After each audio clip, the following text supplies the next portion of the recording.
நம்ம கேட்டும் கதைகள்ல படிச்சும் தெரிஞ்சுக்கிட்ட ஒரு கிராமத்தை பத்தி தான் இங்க பார்க்க போறோம். ரொம்ப சுவாரஸ்யமான ஒரு கிராமம். சிவகங்கை மாவட்டத்தில் உள்ள ஆலவிளாம்பட்டி என்ற கிராமத்தை சேர்ந்த மக்கள் மது அருந்தாத, வரதட்சணை வாங்காத வாழ்க்கை நெறிமுறையை கடைபிடிக்கின்றனர். இந்த கிராமத்தினர் பற்றிய ஒரு சுவாரஸ்யமான தொகுப்பு.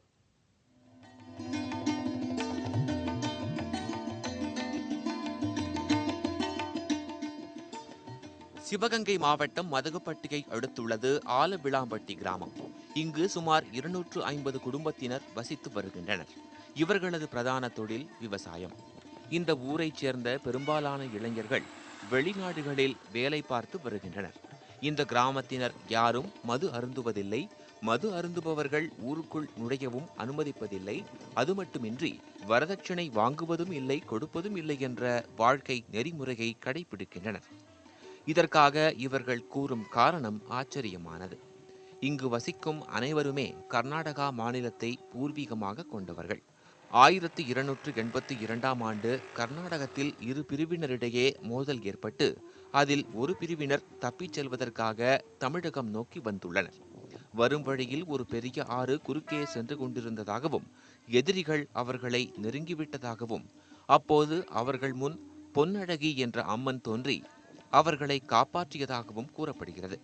அப்போது பொன்னழகி அம்மன் யாரும் மது அருந்தக்கூடாது, திருமணத்திற்கு வரதட்சணை வாங்கவோ கொடுக்கவோ கூடாது என்று நிபந்தனை விதித்ததாகவும் கூறப்படுகிறது. அந்த நிபந்தனையை பொன்னழகி அம்மன் சத்தியமாக வாங்கியதாகவும் கூறப்படுகிறது. அம்மனுக்கு செய்து கொடுத்த சத்தியத்தை இன்று வரை கடைபிடிப்பதாகவும் ஆலவிளாம்பட்டி மக்கள் கூறுகின்றனர்.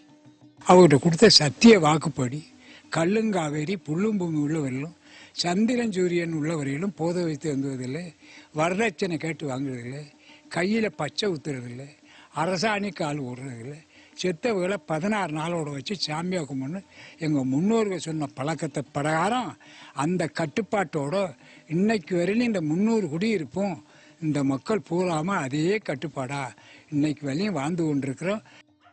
ஆலவிளாம்பட்டியில் யாராவது சத்தியத்தை மீறி மது அருந்தினால் 10,000 ரூபாய் முதல் 1,00,000 ரூபாய் வரை அபராதம் விதிக்கப்படுகிறது.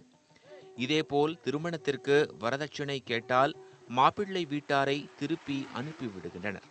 இதனால் இங்குள்ள பெண்களின் பெற்றோர் மகளின் திருமணத்திற்காக பணம் சேர்க்க வேண்டும் என எண்ணுவதும் இல்லை. நகை சீர்வரிசை பொருட்கள் மீது பெண்களுக்கு ஆர்வமும் இல்லை.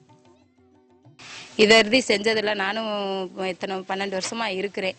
எனக்கு தெரிஞ்சுட்டு யாருமே குடிக்கவும் மாட்டாங்க. அப்படி அவதாரம் வாங்கினாலும் அதை திரும்ப தொடவும் மாட்டாங்க. அந்த மாதிரி இருக்கிறாங்க.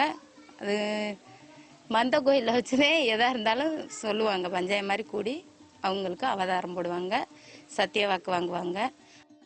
தங்கள் கிராமத்தை பற்றி மற்றவர்கள் பெருமை பொங்க பேசுவதை கேட்கும்போது மிகுந்த மகிழ்ச்சி ஏற்படுவதாகவும் தங்களின் இந்த வாழ்க்கை நெறிமுறை இந்த கிராமம் இருக்கும் வரை தொடரும் என்றும் நம்பிக்கையோடு கூறுகின்றனர்.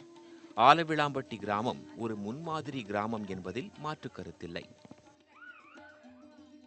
சட்டம் இயற்றுபவர்களே சட்டத்தை மீறுகின்ற இன்றைய காலகட்டத்தில் 700 வருடங்களுக்கு முன்பாக தம் முன்னோர்களுக்கு செய்து கொடுத்த சத்தியத்தை இன்று வரை காப்பாற்றும் இந்த மக்களுக்கு ஒரு மிடுக்கான சல்யூட்.